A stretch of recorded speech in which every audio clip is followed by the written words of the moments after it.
مجھے ایک پوش علاقے سے اے سی خراب ہونے کی کمپلین آئی تھی۔ میرے پاس ایڈریس ٹیکسٹ میسج میں آ چکا تھا۔ میں اپنے مطلوبہ پتے پر اے سی ٹھیک کرنے پہنچ گیا۔ میں سعودیہ کی جس کمپنی میں کام کرتا تھا وہاں کا مالک ہمیں خود بتاتا تھا اور ہم اسی پر کام کرتے تھے، اور اس کے پیسے بھی ہمارے مالک کے اکاؤنٹ میں آتے تھے۔ یہ الگ بات تھی کہ کوئی شخص ہمیں خوشی سے چند ریال دے دیتا تو ہم بھی خوشی سے رکھ لیتے تھے۔ میں نے گھر کی ڈور بیل دی تو ایک بچہ گھر سے باہر نکلا۔ اپنی وجہ سے وہ پاکستانی لگ رہا تھا۔ کہنے لگا، جی فرمائیے کیا کام ہے؟ میں نے آپ کا اے سی ٹھیک کرنا ہے، میں نے اس بچے سے کہا، اور یہ کہا کہ وہ اپنے والد کو بلائے۔ وہ بچہ اپنے گھر کے اندر چلا گیا۔ کچھ دیر بعد ہی وہ شخص باہر آ گیا جس نے اے سی خراب ہونے کی کمپلین کی تھی۔ اسے دیکھ کر مجھے پہلے تو حیرانی سی ہوئی تھی کیونکہ وہ شخص عربی تھا، لیکن پھر میں نے سوچا کہ ایسا بھی کئی بار ہوتا ہے کہ پاکستانی لڑکی کی شادی عربی سے ہو جائے، کیونکہ وہ بچہ اردو بھی صاف بول رہا تھا اور شکل و صورت سے بھی عربی نہیں لگ رہا تھا۔ میں اس عربی کے ہمراہ اس کے گھر کے اندر داخل ہو گیا۔ وہ مجھے ڈرائنگ روم میں لے گیا جہاں کا اے سی خراب تھا۔ میں وہ اے سی ٹھیک کرنے لگا۔ 1 گھنٹے تک میں اس کا اے سی ٹھیک کر چکا تھا۔ میں نے جانے کی اجازت مانگی تو وہ عربی کہنے لگا کہ چائے پی کر جانا۔ وہ شخص بہت خوش اخلاق قسم کا شخص تھا، مزاج کا بھی اچھا تھا، ورنہ ہم ملازم پیشہ لوگوں کو پوچھتا کون ہے۔ میں اپنی جیب سے رومال نکال کر پسینہ پونچھنے لگا جب اس شخص کی بیوی چائے کی ٹرے لیے اندر داخل ہوئی تھی۔ اس عورت کو دیکھ کر تو میرے ہوش ہی اڑ گئے تھے۔ وہ تو زرینہ تھی، میری بیوی زرینہ۔ میرا سر بری طرح سے چکرا سا گیا تھا۔ یہ کیسے ممکن تھا؟ وہ زندہ تھی؟ میں سب کچھ بھلائے زرینہ سے بے اختیار اور بے یقینی کی کیفیت میں اس کے پاس چلا گیا۔ میں نے کہا، زرینہ تم یہاں کیسے؟ اتنی دیر میں وہ عربی میرے پاس پہنچ گیا اور کہنے لگا، یہ کیا بدتمیزی ہے، میری بیوی کے پاس سے پیچھے ہٹو۔ وہ زرینہ ہی تھی، وہ اس کی بیوی کیسے ہو سکتی تھی؟ وہ عربی اسے آمنہ کہہ کر پکار رہا تھا۔ کہنے لگا، آمنہ تم اندر جاؤ۔ میں نے کہا، یہ میری بیوی ہے، تم کیسے کسی کی بیوی سے شادی کر سکتے ہو؟ میری بات پر اس شخص نے میرا گریبان پکڑ لیا۔ کہنے لگا، خبردار جو میری بیوی کے بارے میں کچھ بھی غلط کہا تو وہ صرف میری ہے۔ زرینہ گھبرائی ہوئی کمرے سے باہر چلی گئی۔ میں نے اس عربی سے غصے سے کہا کہ تم نے میری بیوی کو اغوا کیا ہے، میں تمہیں چھوڑوں گا نہیں۔ اس شخص نے مجھے اپنے گھر سے دھکے دے کر باہر نکال دیا۔ میرا سر بری طرح سے چکرا گیا تھا۔ وہ میری بیوی تھی، میری زرینہ تھی۔ میری آنکھیں اسے دیکھ کر دھوکہ نہیں کھا سکتی تھیں۔ وہ کیسے اس شخص سے میرے نکاح میں ہوتے ہوئے شادی کر سکتی ہے؟ یہ بات ناممکن سی تھی۔ میں مرے مرے قدموں سے مین روڈ تک پہنچا تھا۔ ایک مرد ہوتے ہوئے بھی میری آنکھیں آنسو بہانے پر مجبور تھیں۔ 8 سال پہلے وہ میری بیوی بن کر میری زندگی میں آئی تھی۔ وہ رات میں کیسے بھول سکتا ہوں؟ وہ رات میری زندگی کی سب سے زیادہ حسین رات تھی۔ زرینہ کا شمار ان لڑکیوں میں ہوتا تھا جو حسن کی دولت سے مالا مال ہوں۔ میں ایک اے سی اور موٹر مکینک تھا۔ میرا تعلق ایک غریب گھرانے سے تھا۔ زرینہ بھی ایک غریب لڑکی تھی۔ جب میرا اس سے رشتہ طے ہوا تو اس وقت میں نے زرینہ کو دیکھا نہیں تھا، بس یہ پتا تھا کہ لڑکی اس قدر غریب ہے کہ والد شادی کے لیے ایک جوڑے کے علاوہ کچھ نہیں دے سکتا۔ میری والدہ اس بات پر خوش تو نہیں تھیں کہ لڑکی کو بنا جہیز کے لایا جائے، لیکن کہنے لگیں لڑکی خوبصورت بہت ہے، اس لیے مجھ سے انکار نہیں ہوا۔ میں یہ سن کر خوش ہو گیا تھا کہ چلو بیوی پیاری ہے، لیکن جب شادی کی رات میں نے اس کا گھونگھٹ اٹھایا، میرے ہوش اس کے حسن کو دیکھ کر اڑ گئے تھے۔ کچھ پل تو میں اپنی آنکھیں جھپکانا ہی بھول گیا تھا۔ مجھے اپنی خوش نصیبی پر یقین ہی نہیں آ رہا تھا۔ میری اپنی بیوی کے لیے محبت وقت گزرنے کے ساتھ ساتھ بڑھنے لگی تھی، لیکن یہ بات شاید میری والدہ سے برداشت نہیں تھی۔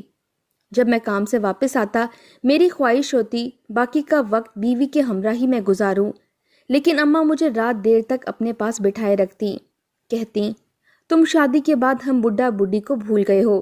میں کہتا، ایسی کوئی بات نہیں ہے، میرے ابا بیمار رہتے تھے، اس لیے رات کو ان کے پاؤں میں دبا کر ہی سوتا تھا، لیکن میری والدہ نہ جانے کیوں رات دیر تک مجھے باتوں میں الجھائے رکھتی۔ جب تک میں اپنے کمرے میں جاتا تو زرینہ غصے کے مارے سو چکی ہوتی۔ صبح ہوتے ہی مجھے کام پر جانے کی جلدی ہوتی تھی۔ جس کمپنی کے لیے میں اے سی ٹھیک کرتا تھا ان کو میرا کام بہت پسند آنے لگا۔ ایک بار کمپنی کے مالک نے مجھ سے کہا کہ اس کا ایک بھائی سعودیہ میں بھی یہی کام کرتا ہے، اگر تم وہاں چلے جاؤ تو تمہاری کمائی دگنی ہو جائے گی۔ میں نے بھی حامی بھر لی۔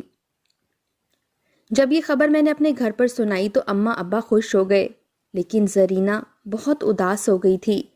کہنے لگی مجھے بھی اپنے ساتھ لے جاؤ۔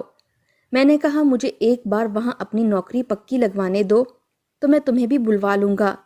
میری بات سن کر وہ کہنے لگی کہ تم میرے ساتھ بہانے کر رہے ہو، تم وہاں جا کر مجھے بھول جاؤ گے اور یہاں تمہاری اماں میرا جینا دھوبر کر کے رکھ دے گی۔ پورا دن وہ مجھے ایک منٹ بھی سکون سے گزارنے نہیں دیتی، کام ہی کرواتی رہتی ہیں۔ تم ہوتے ہو تو میری رات سکون سے گزر جاتی ہے، ورنہ ان کا بس چلے تو رات بھر بھی مجھ سے کام ہی کروایا کریں۔ زرینہ کی بات بھی ایک حد تک سچ تھی۔ میری والدہ سخت مزاج عورت تھیں۔ انہیں یہ دیکھ کر خوشی نہیں ہوتی تھی کہ بیٹا اور بہو ساتھ خوش باش ہے۔ ان کی سوچ بھی پرانی خواتین کی طرح تھی کہ بہو کو غلام بنا کر رکھا جائے اور بیٹے کو اپنے قابو میں رکھا جائے تاکہ وہ بیوی کی بات نہ مان لے۔ میں سب جانتا تھا اور یہ بھی چاہتا تھا کہ سعودیہ میں اپنے پیر جماتے ہی زرینہ کو اپنے پاس بلا لوں گا۔ میں نے روتی ہوئی اپنی دل عزیز بیوی کو اپنے حصار میں لے کر کہا، تمہیں کیا پتا تمہارے بغیر میں وہاں کیسے وقت گزاروں گا؟ مجھے پتا ہے امی پرانے خیالات کی سخت گیر خاتون ہیں، لیکن میری خاطر تم بس چند ماہ صبر کر لو، میں تمہیں ضرور وہاں بلا لوں گا۔ دل تو میرا بھی بے حد اداس تھا۔ جانے سے پہلے میں زرینہ کو جیب خرچ کے پیسے دے کر گیا تھا، کیونکہ میں جانتا تھا میں سعودیہ سے جو پیسہ پاکستان بھیجوں گا امی کبھی بھی ان پیسوں میں سے زرینہ کو کچھ نہیں دیں گی۔ زرینہ نے مجھے آنسوؤں کے ساتھ رخصت کیا تھا، کیونکہ جتنی محبت میں اس سے کرتا تھا اس سے کئی زیادہ محبت اس نے مجھ سے کی تھی۔ میں فٹ پاتھ پر بیٹھا آنسو بہا رہا تھا۔ زرینہ میرے ساتھ کیسے بے وفائی کر سکتی ہے؟ وہ تو مجھ سے بہت محبت کرتی تھی۔ میں تو اب تک یہی سمجھتا آیا تھا کہ میری بیوی مر چکی ہے۔ میں نے خود اس کے مردہ وجود کو جلا ہوا دیکھا تھا۔ مجھے یاد آنے لگا کہ مجھے سعودیہ میں کام کرتے ہوئے ابھی 1 ماہ ہی ہوا تھا تو زرینہ کا روتے ہوئے مجھے فون آیا تھا۔ کہنے لگی، فائق، تمہاری اماں نے میرا جینا دوبھر کر کے رکھا ہے، اب تو وہ مجھے پیٹ بھر کر کھانے کو بھی نہیں دیتی، مجھے میکے بھی نہیں رہنے دیتی، آدھی آدھی رات تک اپنے پیر دباتی رہتی ہیں۔ مجھے اپنے پاس بلا لو ورنہ میں زہر کھا کر مر جاؤں گی۔ یہ سن کر تو میں حواس باختہ ہو کر رہ گیا تھا۔ میں نے کہا تم ایسا ظلم مت کرنا، خدا کے لیے زرینہ میرے حالات کو بھی سمجھنے کی کوشش کرو۔ ابھی مجھے بس 1 ماہ ہوا ہے یہاں آئے ہوئے، اگر ابھی سے میں نے اپنے مالک سے یہ کہا کہ مجھے اپنی فیملی کو یہاں بلانا ہے تو وہ مجھے بھی نوکری سے فارغ کر دے گا، اور تم تو جانتی ہو کہ میں دوستوں سے قرضہ لے کر یہاں آیا ہوں۔ تم فکر مت کرو، میں اماں سے کہتا ہوں کہ تمہیں کچھ دن کے لیے میکے بھیج دیں، میں تمہیں تمہارے میکے کے پتے پر پیسے بھی بھیج دوں گا، تم اپنے لیے کپڑے خرید لینا۔ وہ میری بات سن کر چپ ہو گئی۔ اس نے مجھے فون بھی چھپ کر کیا تھا، ورنہ میری ماں میری بات تک زرینہ سے نہیں کرواتی تھیں۔ وہ اپنے کمرے میں فون رکھتی تھیں۔ میں جب بھی ان سے فون پر بات کرنے کے بعد ان سے کہتا کہ میری زرینہ سے بات کروا دیں تو کہتی، کیسے بے شرموں کی طرح تم مجھ سے بیوی سے بات کرنے کا کہہ رہے ہو، کوئی ضرورت نہیں ہے روز روز بیوی سے بات کرنے کی، اگر تم یوں اس سے بات کرو گے تو کیا خاک کام میں دل لگاؤ گے؟ اماں مجھے 1 کی 10 سنا کر فون رکھ دیتی تھیں۔ رات کو میں نے اماں کو فون کر کے کہا کہ وہ زرینہ کو کچھ دن اس کے میکے بھجوا دیں۔ میری ماں کہنے لگیں، کیوں تمہاری بیوی کو سسرال میں کانٹے چبھتے ہیں؟ میں نے کہا وہ کب سے نہیں گئی، چند دن اسے وہاں رہ لینے دیں، بامشکل ہی صحیح، لیکن میں نے اپنی والدہ کو اس بات پر راضی کر لیا تھا۔ پھر میں نے زرینہ کے میکے کے پتے پر پیسے بھی بھجوا دیے تھے۔ وہاں میری زرینہ سے بات بھی روز ہو جاتی تھی۔ وہ کہنے لگی کہ تمہاری اماں اب مجھ پر ہاتھ بھی اٹھانے لگی ہیں فائق، آج کل میری طبیعت بھی ٹھیک نہیں رہتی۔ مجھے اپنی والدہ کے رویے پر بہت دکھ اور افسوس ہوتا تھا، لیکن میری کم تنخواہ ابھی اتنی اجازت نہیں دیتی تھی کہ میں بیوی کو سعودیہ بلا سکوں۔ ایک بار میں اسی پریشانی میں کسی گہری سوچ میں بیٹھا تھا کہ جب میرے مالک نے مجھے دیکھ کر وجہ پوچھ لی۔ میں نے کہا گھر والی وہاں پریشان ہے۔ میں اس وقت اپنے بٹوے میں رکھی زرینہ کی تصویر ہی دیکھ رہا تھا۔ میرا مالک کہنے لگا، تو اسے بھی یہیں بلا لو۔ میں نے کہا میری جیب ابھی اس بات کی اجازت نہیں دیتی، مجھ پر ابھی قرضہ بھی ہے، یہاں میں اکیلا مرد کہیں بھی رہ سکتا ہوں، رہ کے گزارا کر سکتا ہوں، لیکن بیوی کے لیے تو الگ گھر اور اخراجات چاہیے جو میں اس وقت پوری کرنے سے قاصر ہوں۔ میرا مالک کہنے لگا کہ تم مجھ سے قرضہ لے لو، اپنی تنخواہ سے تھوڑا تھوڑا کٹواتے رہنا۔ رہائش کے لیے مجھے ایسے گھر معلوم ہیں جو ایک کمرے پر مشتمل ہوں، کرایہ بھی کم ہے، تمہارا گزارا ہو جائے گا۔ یہ سن کر تو میں خوش ہو گیا تھا، میرا بہت بڑا مسئلہ حل ہو چکا تھا۔ یہ بات جب میں نے اپنی والدہ سے کہی کہ میں زرینہ کو اپنے پاس بلانا چاہتا ہوں تو وہ کہنے لگی اس کی ضرورت نہیں ہے، وہ یہیں ہمارے پاس رہے گی۔ میں نے کہا میرا یہاں اپنی بیوی کے بنا گزارا نہیں ہے، اس لیے میں اسے یہاں بلا رہا ہوں۔ میرے دو ٹوک انداز پر میری والدہ مجھ پر بپھرنے لگیں، لیکن فون میرے والد نے پکڑ لیا۔ کہنے لگے کہ وہ زرینہ کو خود ایئرپورٹ چھوڑ آئیں گے، تم فکر مت کرو۔ میں کچھ پرسکون ہو گیا تھا۔ میں نے اپنے مالک سے جب یہ بات کہی کہ میں اپنی بیوی کو بلانا چاہتا ہوں، انہوں نے ویزا اور ٹکٹ کا انتظام بھی کر دیا۔ میں نے وہ سب زرینہ کو بھجوا دیا۔ زرینہ کی فلائٹ دبئی سے ہوتے ہوئے سعودیہ آنی تھی۔ جب میں وقت مقررہ پہ وہاں پہنچا تو فلائٹ آ چکی تھی۔ میں دل ہی دل میں بے حد خوش تھا، گھر کا انتظام بھی ہو چکا تھا۔ بڑی شدت سے میں زرینہ کے باہر آنے کا انتظار کر رہا تھا، لیکن میری بے چینی اس وقت بڑھنے لگی جب تمام مسافر باہر آ چکے تھے لیکن زرینہ نہیں آئی تھی۔ مجھے فکر سی ہونے لگی۔ میں نے وہاں کے اسٹاف سے کھلوایا بھی کہ میری بیوی ابھی تک باہر نہیں آئی۔ وہ کہنے لگے اس فلائٹ کے سارے پیسنجر باہر آ چکے ہیں۔ میں بے حد پریشان ہوا تھا، وہ کہاں جا سکتی تھی؟ میں نے اپنے مالک کو اپنی پریشانی بتائی، وہ بھی ایئرپورٹ پہنچ گئے۔ کہنے لگے میرے ایئرپورٹ کے اندر تعلقات ہیں، میں تمہاری بیوی کے بارے میں پوچھ کر آتا ہوں۔ وہ ایئرپورٹ کے اندرونی حصے میں چلے گئے۔ کچھ دیر بعد واپس آئے تو کہنے لگے کہ وہ لڑکی دبئی ایئرپورٹ تک ساتھ تھی، اس کے بعد وہ فلائٹ میں نہیں بیٹھی، وہیں دبئی میں اتر گئی۔ یہ سن کر میرے ہوش اڑ گئے تھے۔ وہ کیسے یہ غلطی کر سکتی تھی، حالانکہ میں نے اسے فون پر اچھی طرح سمجھایا تھا کہ وہ کہیں نہ جائے، جہاں اس کی فلائٹ کے مسافر بیٹھے وہ وہیں بیٹھی رہے۔ پھر وہ کیسے اتنی بڑی غلطی کر سکتی تھی؟ میرا تو دل یوں تھا کہ سینہ شگاف کر کے باہر آ جائے گا۔ میں وہیں پر رونے لگا۔ ایک انجان ملک میں وہ نہ جانے کہاں چلی گئی ہے، میں کیسے اسے ڈھونڈوں گا؟ میرا مالک بہت ہی بھلا انسان تھا، وہ مجھے اپنے ساتھ دبئی لے گیا۔ وہاں جا کر انفارمیشن بھی نکلوائی۔ وہاں سے پتا چلا کہ زرینہ نامی پیسنجر دبئی کے ایئرپورٹ سے باہر نکلی تھی۔ جس ٹیکسی میں وہ بیٹھی تھی وہ ایک حادثے کا شکار ہو گئی۔ مجھے ایک ہاسپٹل میں لے جایا گیا۔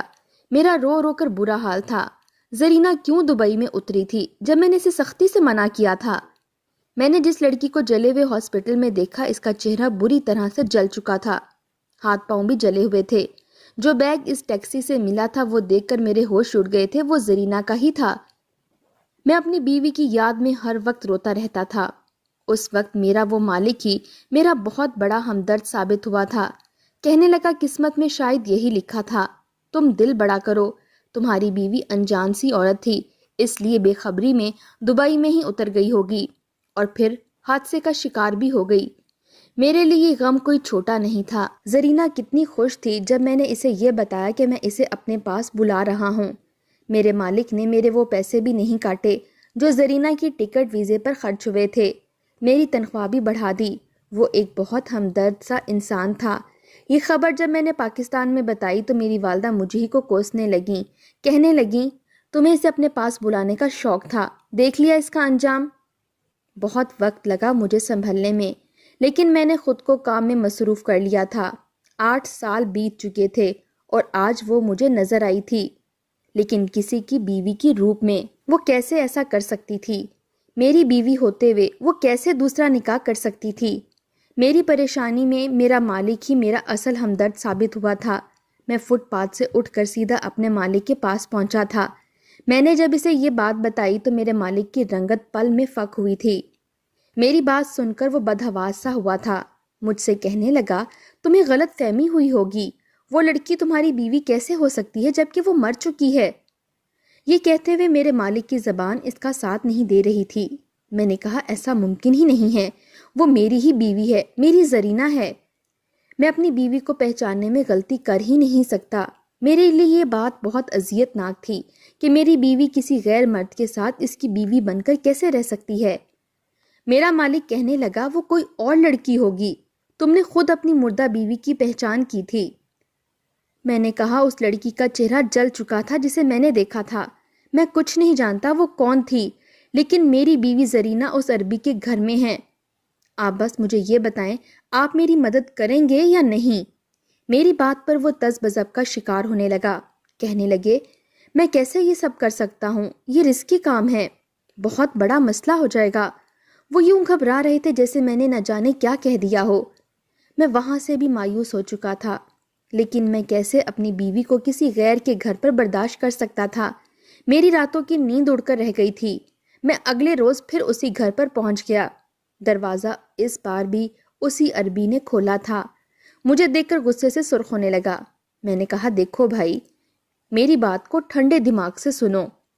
میں تم سے جھوٹ نہیں بول رہا۔ تمہاری بیوی پہلے میری بیوی رہ چکی ہے اور وہ اب بھی میرے نکاح میں ہے، اس لیے نکاح پر نکاح جائز ہی نہیں ہے۔ اگر اس نے تم سے کر بھی لیا ہے نکاح تو میری موجودگی میں تمہارا نکاح قائم نہیں رہ سکتا۔ تم جس سے چاہے فتویٰ لے سکتے ہو۔ وہ کہنے لگا، اپنے فتوے اپنے پاس رکھو اور آئندہ میرے گھر پر مت آنا۔ میں وہاں سے مایوس ہو کر واپس لوٹ گیا۔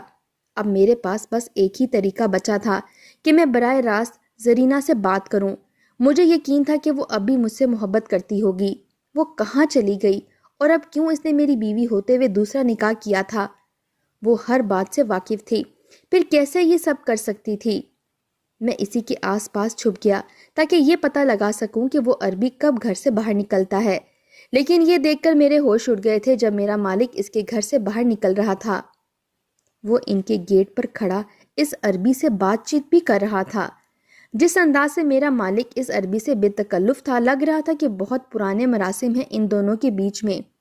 میرا ذہن پھر سے الجھنے لگا۔ میرا مالک اس عربی کو جانتا تھا۔ یہ سب کیا تھا؟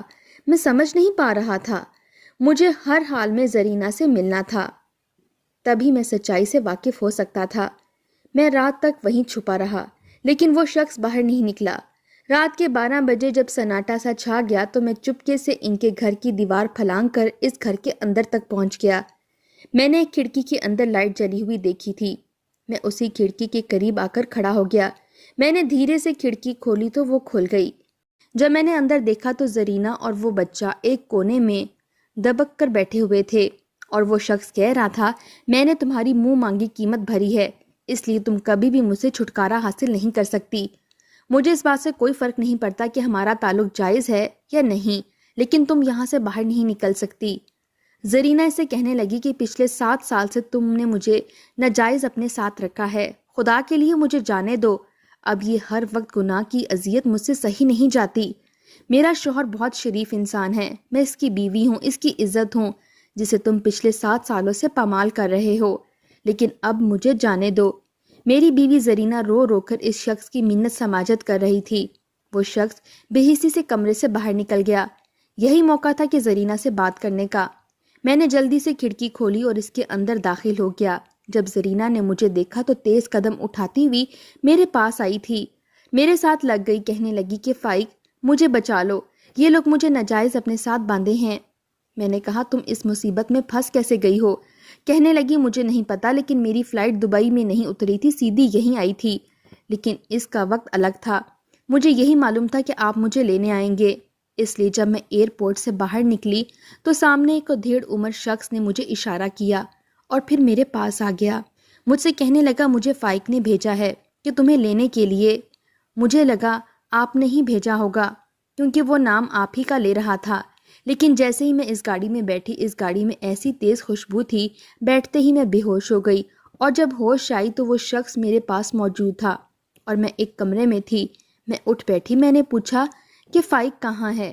تو وہ ہنسنے لگا، کہنے لگا، وہ تو جانتا ہی نہیں کہ تم یہاں آ چکی ہو، تمہیں میں نے فائق کے لیے نہیں اپنے لیے بلایا ہے۔ میں نے تمہاری تصویر فائق کے پاس دیکھی تھی، تمہارا حسن دیکھ کر تو میں پاگل سا ہو گیا تھا، اس لیے میں نے سارا پلان بنایا۔ تمہارا شوہر تمہیں مردہ سمجھ چکا ہے، اس لیے اب تم میری غلام بن کر رہو گی۔